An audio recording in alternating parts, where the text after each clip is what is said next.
सभी किसान साथियों को नमस्कार। आज हम आपको जो धान दिखा रहे हैं, ये धान को लगे हुए लगभग 44-45 दिन का समय हो चुका है। और ये जो धान है इसकी वैरायटी है पूसा 1847। इस धान में जो भी खाद और फर्टिलाइज़र डलना था वो लगभग सब कंप्लीट हो चुके हैं।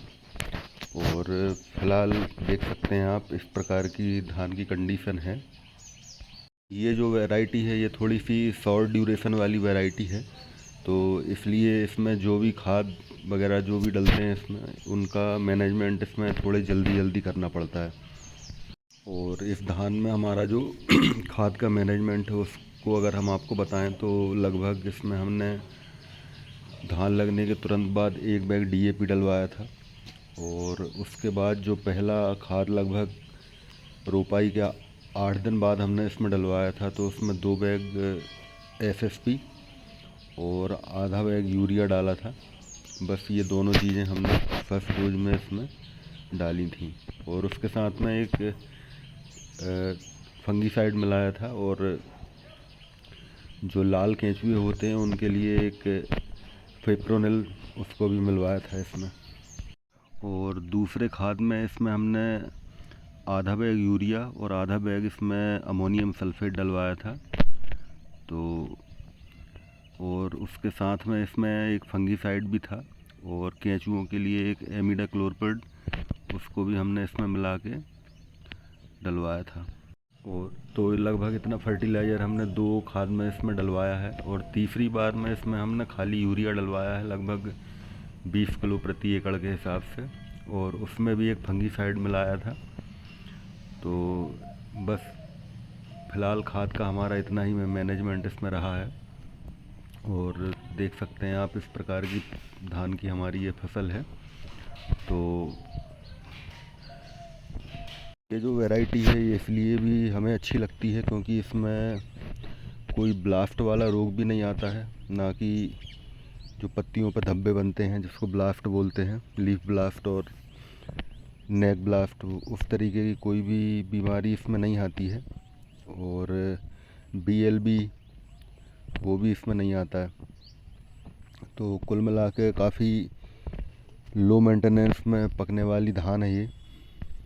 और अभी की कंडीशन में इसमें किसी प्रकार के कोई स्प्रे की भी अभी ज़रूरत समझ में नहीं आ रही है, क्योंकि अभी कोई ऐसी समस्या इसमें दिख नहीं रही है।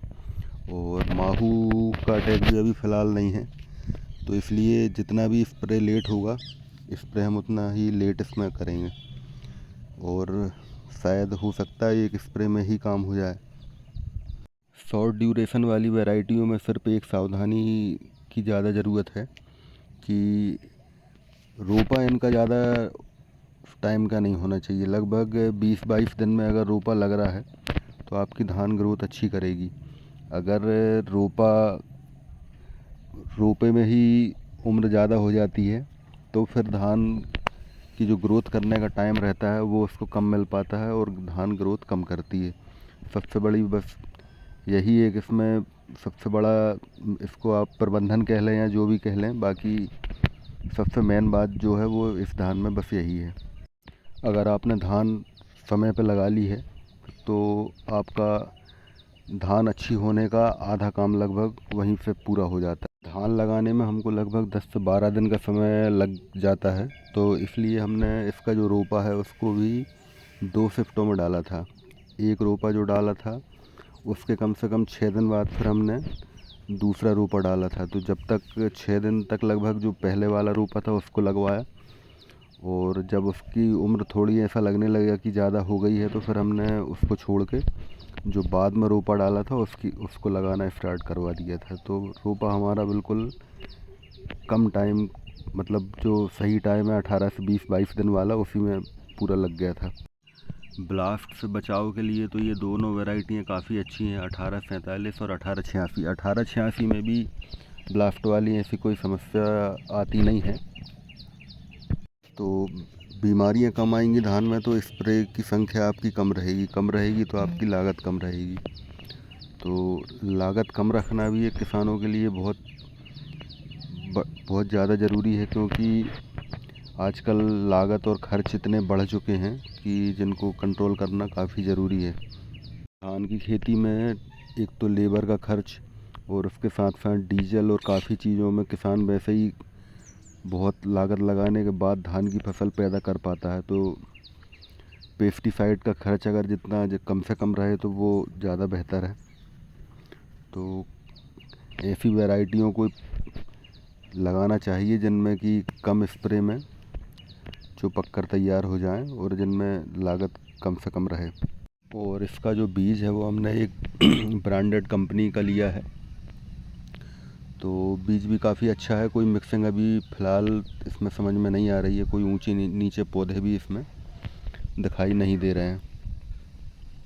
तो किसान भाइयों देख सकते हैं इस प्रकार की अभी तक की धान की फसल है हमारी, और जो भी हमने खाद और जो दवाइयाँ डाली हैं वो भी हमने आपको बताई।